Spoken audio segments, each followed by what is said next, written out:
Tu es terrorisé quand il s'agit de faire une démonstration en mathématiques? T'inquiète. Dans cette vidéo, je vais te montrer l'esprit dans lequel il faut être pour faire des démonstrations comme un artiste. Alors, regarde, tu lis d'abord l'énoncé clairement et tu cherches à le comprendre. On prend une fonction f qui est continue sur le segment AB et qui est strictement croissante. Tu cherches à comprendre cela en utilisant le langage graphique, le langage des dessins. Parce que le cerveau est plus habitué en fait à comprendre les images, à comprendre les objets. Tu vois, donc il faut essayer de faire des dessins. Alors, tu fais comme ça. Donc, continue, ça voudrait dire quoi? En un seul trait. Strictement croissante, ça monte. Donc, je vais dessiner quelque chose qui monte en un seul trait. Donc, je vais dessiner quelque chose comme ça alors. Par exemple, tu vois, donc une fonction continue en croissante sur l'intervalle A à quoi? À B. Donc, on peut parler de f de A. Où se trouve f de A? F de A se trouve ici. OK? Donc, ici, f de B, sur les ordonnées quelque part là. Super. On demande de montrer que f est une bijection de AB vers f de A, f de B. Une bijection.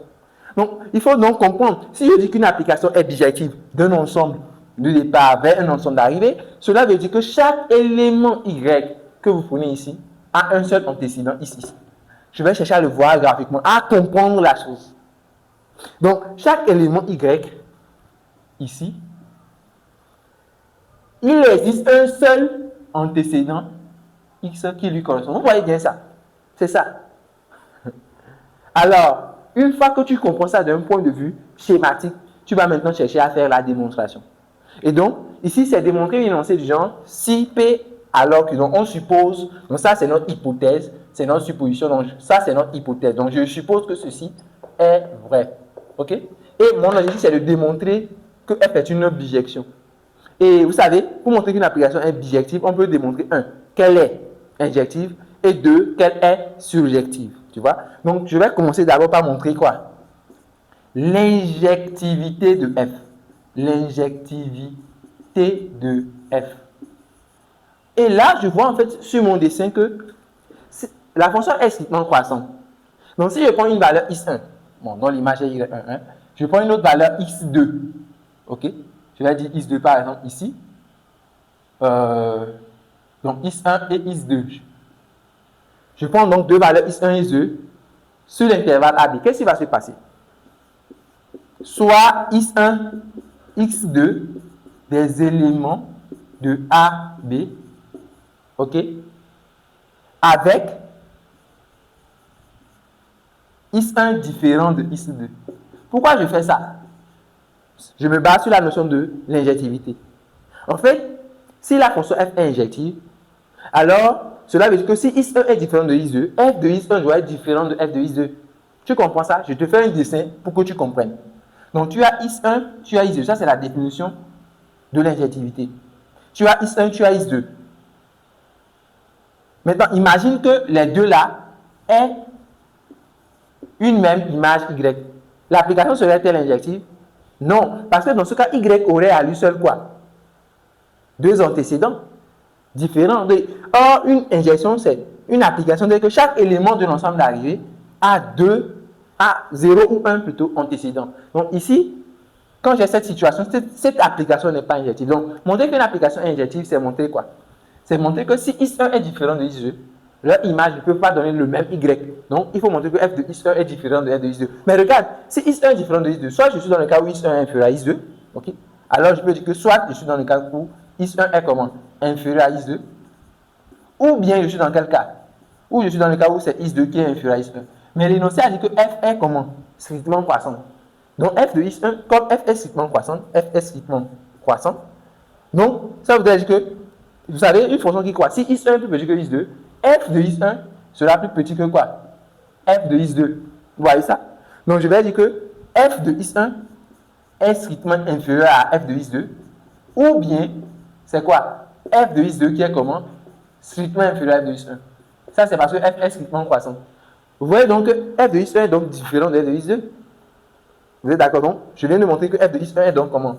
Différent de quoi? F de x2. Ce que je viens de démontrer, c'est quoi? C'est que si x1 et x2 sont différents, leurs images sont forcément différentes. C'est ça la définition de l'injectivité en fait.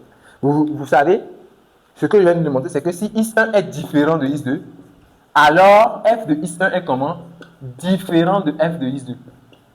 Peut-être que vous allez mieux comprendre si vous prenez la contraposée. En fait, la contraposée, c'est quoi? La contraposée de ça, c'est quoi? P implique Q. Donc, non Q, ça voudrait dire que quoi? F de IS1 égale à F de IS2 implique quoi? Que IS1 égale IS2. Ça, c'est l'injectivité, en fait. Je viens de montrer que l'application F est une application injective. C'est tout. Donc, pour l'injectivité, c'est fini. Il reste à démontrer qu'une telle application est comment? Est surjective. C'est ce que nous allons faire tout de suite. OK? Voilà. Donc, vous voyez, le dessin m'inspire beaucoup à comprendre ce que j'écris. Donc, vraiment, il faut ramener les choses terre à terre pour pouvoir mieux comprendre. Dans une démonstration, il ne s'agit pas de venir écrire juste pour écrire. Non. On écrit parce qu'on pense à quelque chose. Donc, maintenant, la surjectivité.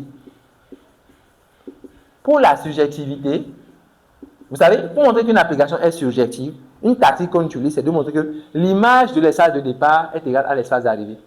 Donc, ici, l'espace de départ, c'est AB. Je vais montrer que l'image de AB, ça fait ça. C'est ça. Donc, je vais montrer que l'image de AB, ça fait ça. On est d'accord? Pour cela, je vais procéder en deux temps. Donc, subjectivité, c'est vérifier que l'image de AB, OK, est égale à quoi? L'image de A à l'image de B. Tu vois qu'il faut connaître assez de notions pour faire des démonstrations. Si tu ne sais pas, si tu ne sais caractériser que les applications subjectives que d'une seule façon, peut-être que si tu ne connais pas cette façon de faire, tu auras du mal. Donc, il faut avoir beaucoup de connaissances. C'est pour ça que je t'invite à rejoindre mon programme Élévation ou à suivre mes accompagnements personnalisés. Dis-moi juste une notion que tu ne comprends pas en commentaire. OK? Je vais t'écrire et on va programmer en fait un live one-to-one pour pouvoir traiter tes problèmes. Donc, allons-y, subjectivité. Je vais montrer, ça c'est l'égalité entre deux ensembles. OK? C'est ça la subjectivité. C'est ce que je vais vérifier. OK? Donc, pour montrer l'égalité, on montre une double inclusion. Pour montrer que deux ensembles sont égaux, on montre que l'un est inclus dans l'autre, non? Et réciproquement, bien sûr. Donc, je vais montrer que quand je prends un élément ici, je le fais. Donc, je dis, tout d'abord, si on prend un élément Y qui appartient à quoi? F de AB, ça signifie quoi? Ça implique que, d'abord, Y est l'image d'un élément de AB. Donc, il existe un Is dans AB, OK? Tel que F de Is égale à quoi? F de Is égale à Y. On est d'accord? Maintenant, comme Is est entre A et B, regardez.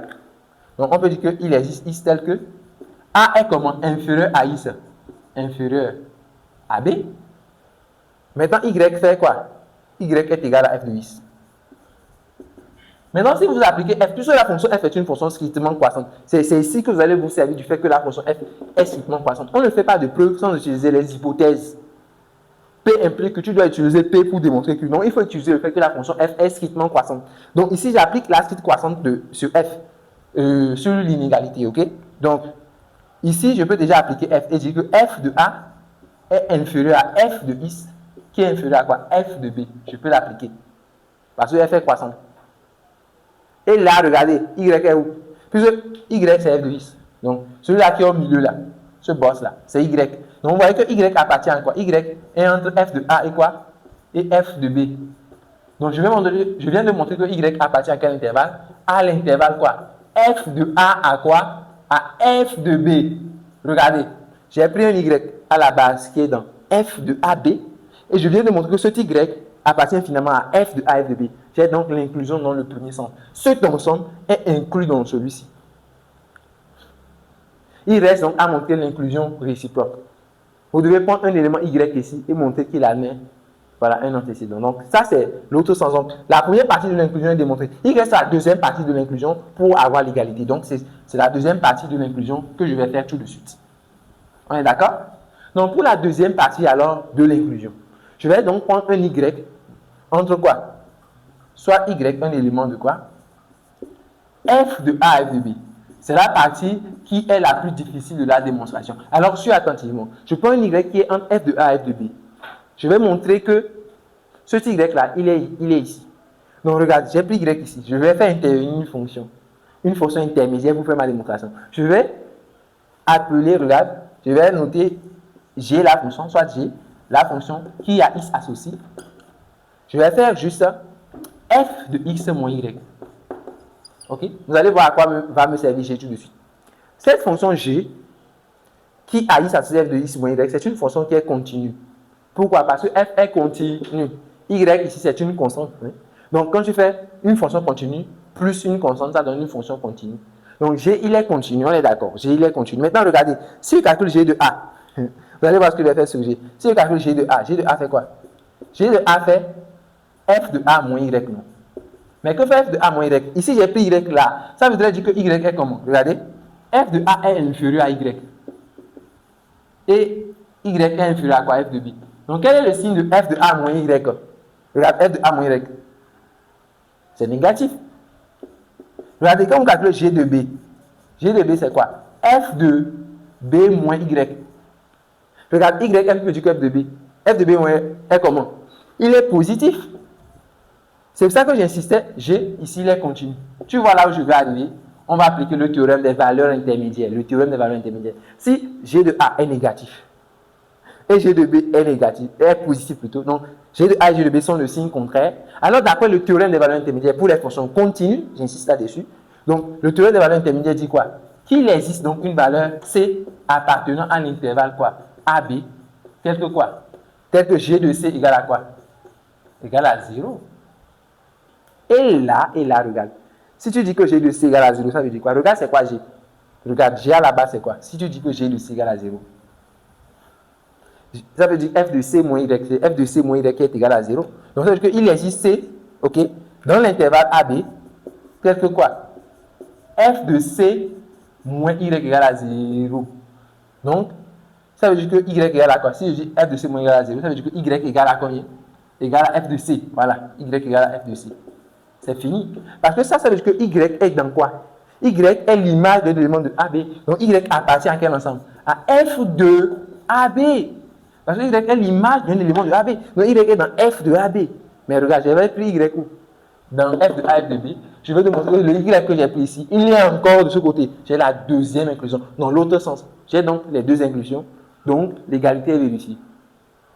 Et comme cette égalité est vérifiée, ça veut dire que l'image du laissage de départ est égale à laissage d'arrivée. Et donc, cette application, elle est subjective. Mais j'ai déjà démontré qu'elle est injective. Elle est subjective. Elle est donc bijective. CQFD. Tu écris ça, tu rédiges ça toi-même. Ok? Donc, tu laisses la vidéo, tu rédiges pour voir si toi-même tu peux reprendre la démonstration sans forcément te rappeler de ce que j'ai fait, mais en le faisant toi-même, en innovant, en essayant de le faire par toi-même, bien sûr. Alors, si tu es intéressé à être accompagné, écris-moi tout de suite. Le Zoviste, la zone des sciences.